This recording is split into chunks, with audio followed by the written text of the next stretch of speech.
soin de toi, maître. Heureuse est la mère qui t'a porté et allaité. Heureux plutôt ceux qui écoutent la parole de Dieu et qui l'observent.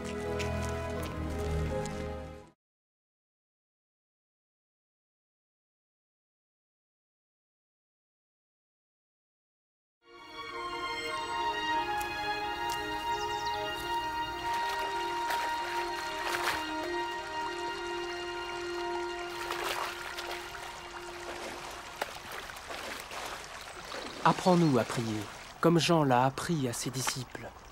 Quand vous priez, dites « Notre Père qui es aux cieux, que ton nom soit sanctifié, que ton règne vienne, que ta volonté soit faite sur la terre comme au ciel. Donne-nous chaque jour notre pain quotidien. Pardonne-nous nos offenses, comme nous pardonnons aussi à ceux qui nous ont offensés. Protège-nous contre la tentation et délivre-nous du mal. »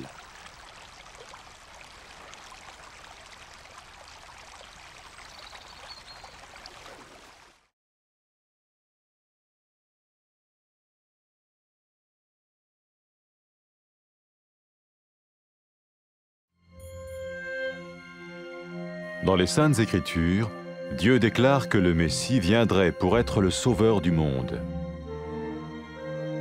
La vie de Jésus prouve qu'il est bien celui dont les prophètes avaient parlé.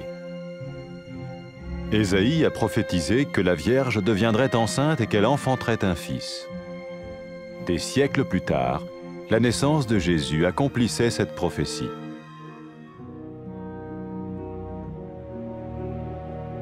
Les Saintes Écritures déclaraient que le saint à naître serait appelé le Fils de Dieu. Cela signifiait que Jésus serait le Fils de Dieu au sens spirituel et non au sens physique. Nous le voyons par sa manière de vivre. Il a guéri des malades, il a pardonné leurs péchés, les a ramenés à Dieu et leur a promis une place dans le royaume éternel de Dieu. Il s'est offert lui-même en sacrifice pour le péché à leur place. Puis il est revenu à la vie, victorieux sur la mort selon le plan de Dieu. Jésus a dit « Personne ne me prend la vie, mais je la donne de ma propre volonté. » La vie de Jésus n'a pas seulement accompli les écrits des prophètes, mais elle a aussi confirmé la vérité de la sainte parole de Dieu. Les prophètes avaient écrit « Ta parole, ô mon Dieu, est parfaite, elle dure à toujours. » Jésus lui-même a dit « Le ciel et la terre disparaîtront, tandis que mes paroles ne disparaîtront jamais. » Jésus est venu pour nous donner la vie dans toute sa plénitude. Mais quand l'homme a désobéi à Dieu dans le jardin d'Éden, il a choisi sa propre voie et ses actions l'ont séparé du Créateur.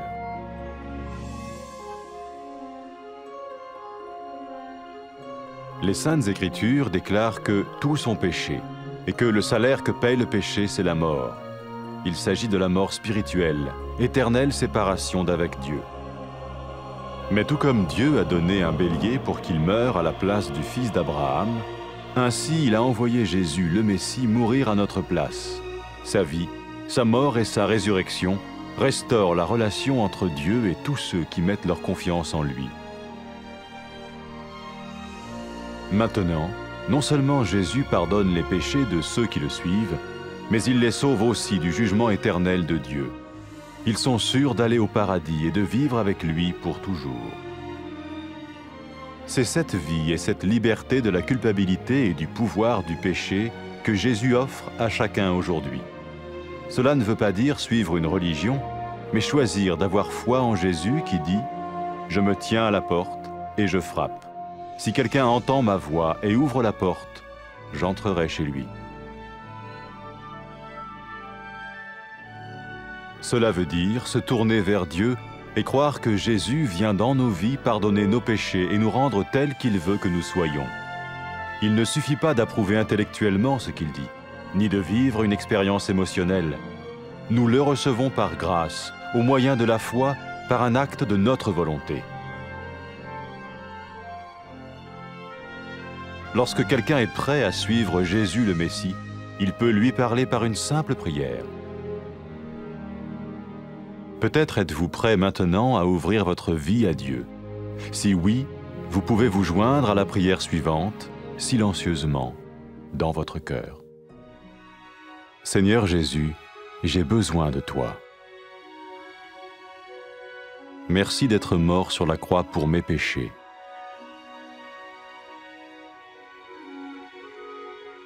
Je confesse mes péchés et je m'en repens.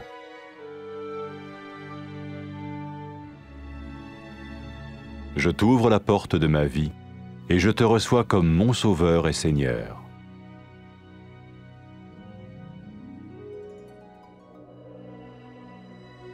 Merci de me pardonner mes péchés et de me donner la vie éternelle.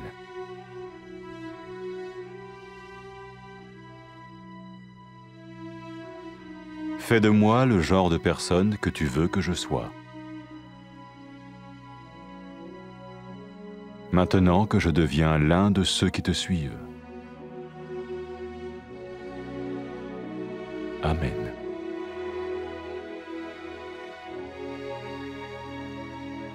Jésus a dit à propos de ses disciples, « Mes brebis écoutent ma voix, je les connais et elles me suivent. » Pour expérimenter la vie en abondance promise par Jésus, ceux qui le suivent parlent à Dieu chaque jour dans la prière et lisent ou écoutent sa parole. Ils parlent de lui à d'autres personnes et rencontrent régulièrement ceux qui l'aiment et le suivent.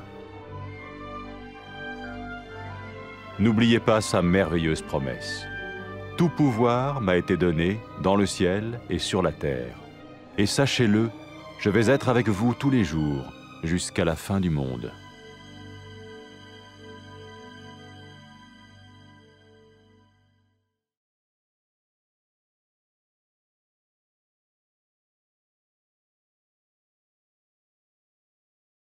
Dinga manje Nkosi. Sibusisiwe sisesakuthwalayo namabele akuncedisayo. Bayathokoza balizwa izwi laNkulunkulu balenze.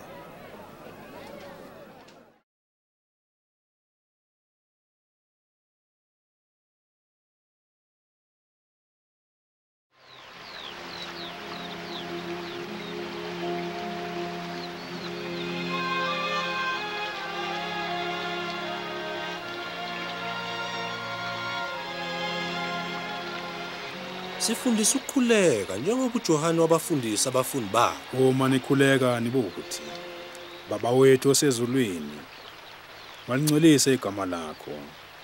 Mawufike umbuso wakho. Mayenze intando yakho emhlabeni njengasezulwini. Usiphe isinkwa sethu semihla ngemihla. Sixolele izono zethu. Ngoba nasibaxolela bonke abanamacala kithi. Ungasingenise ekulingweni. Kodwa usikhulule kokubi.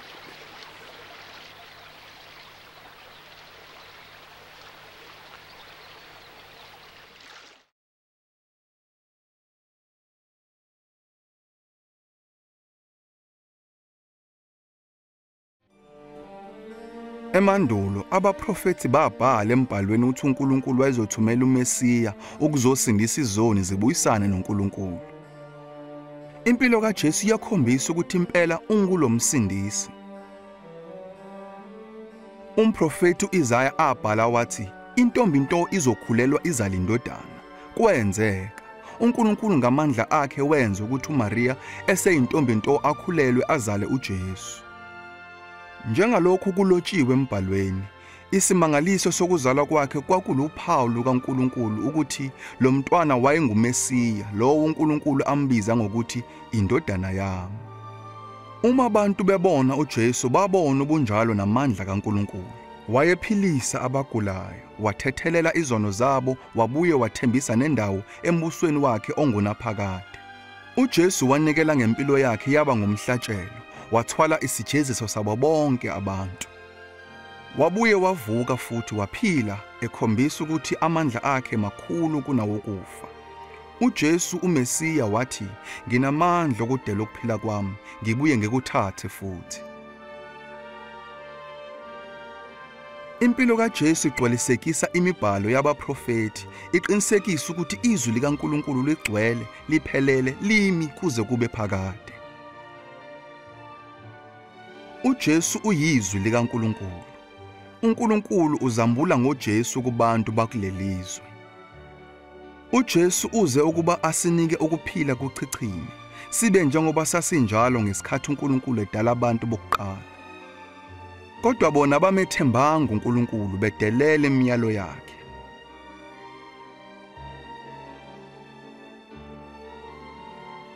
Embhalweni kulotshiwe ukuthi bonke abantu bonile nokuthi umphumela wesono ngokufa. Abantu abonile ngeke baphile benobudlelwano obuhle noNkulunkulu.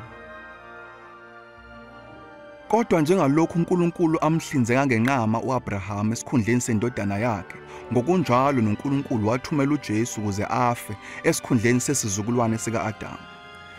Lokho wakwenzela ukuthi labo abakholwayo futhi babeke ithemba labo kuJesu bakwazi ukungena ebukhoneni bukaNkulunkulu.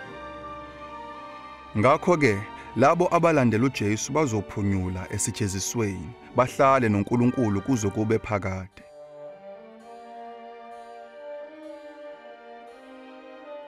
Kuthe lapho uJesu esevukile kwabafileyo wathi kubalandeli bakhe, abantu bayoshumayeza izizwe zonke egameni lami ukuthi uNkulunkulu uyazithethelela zonke izono zalabo abaphendukayo babuyele kuye.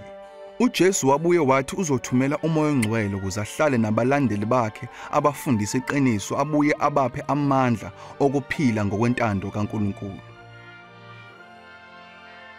Lapho owesifazane owonakeleyo ephenduke landela uJesu eba inkosi yakhe, uJesu wathi kuye, izono zakho sezithethelelwe, ukukholwa kwakho kukusindisile. Njengalo wesifazane owayonakele, noma ngubani angasindiswa ngomusa kaNkulunkulu uma nje ekholwa kuJesu. uJesu uMesiya umema abantu babamlandele. Laba abazinqumela ukuba ngabalandeli bakhe bangaqala ubudlelwane babo naye ngokusho lamazwi ukukhombisa phela ukukholwa kwabo. Nkulunkulu Baba, wena ulungile. Ngiyabonga ukuthi uyangithanda. Ngiyadabuka ukuthi ngiyidelelile imiyalo yakho ngona kuwe. Ngiyabonga ukuthi wasithumelela uJesu ukuzosifela esiphambanweni, nokuthi wavuka kwabafileyo. Ngiyabonga ukuthi wathwala isijeziso ngezono ezenziwa yimina. Ngifuna ukwenza intando yakho futhi ngiyamamukela uJesu abe ngumsindisi nenkosi yami. Ngiyabonga ukuthi usungithethelela izono zami, wangivulela indlela yokuza kuwe ukuze ngihlale nawe ngonaphakade embusweni wakho. Ngiyacela ukuba ungiphe uMoya oNgcwele ahlale nami ukuze angifundise intando yakho. Sengathi angangipha amandla okukuthanda ngenhliziyo yami yonke, ngiphile impilo ekuthokozisayo. Sengathi abantu bangakudumisa ezindaweni zonke kulomhlaba. Amen. uJesu wathi ngabalandeli bakhe, izimvu zami ziyalizwa izwi lami, ngiyazazi zona ziyangilandela. Abalandeli bakaJesu bahlangana ndawonye, bakhuluma ngaye insuku zonke. Bafunda amazwi akhe emibhalweni, bafuna ukuhamba ezinyathelweni zakhe futhi batshele abanye ngaye. uJesu uyabahola baqinise ngamandla kaMoya kaNkulunkulu ohlala ezinhlizweni zabo. Enhlizweni yabo bahlala bekulondile lokhu uJesu akusho kubo ngaphambi kokuba enyuke ngefu eye esihlalweni sakhe sobukhosi ezulwini. uNkulunkulu unginike onke amagunya ezulwini nasemhlabeni. Qinisekani ngalokhu, mina nginani njalo kuze kube sekupheleni komhlaba.